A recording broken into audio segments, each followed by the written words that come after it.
கோவையில் கள்ள நோட்டுகளை அச்சிட்டு புழக்கத்தில் விட முயன்ற 3 பேர் கொண்ட கும்பல் கைது செய்யப்பட்டிருக்கிறது. அவர்களிடம் இருந்து 36,000 ரூபாய் மதிப்புள்ள கள்ள நோட்டுகள், போதை மருந்துகள் உள்ளிட்டவை பறிமுதல் செய்யப்பட்டிருக்கின்றன.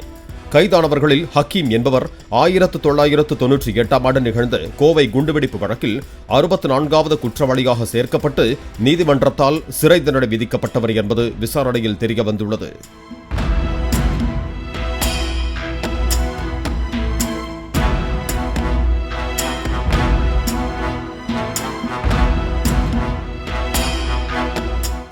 பிளே ஸ்டோர் மற்றும் ஆப் ஸ்டோரில் இருந்து பாலிமர் செயலியை QR கோடு மூலம் பதிவிறக்கம் செய்யுங்கள்.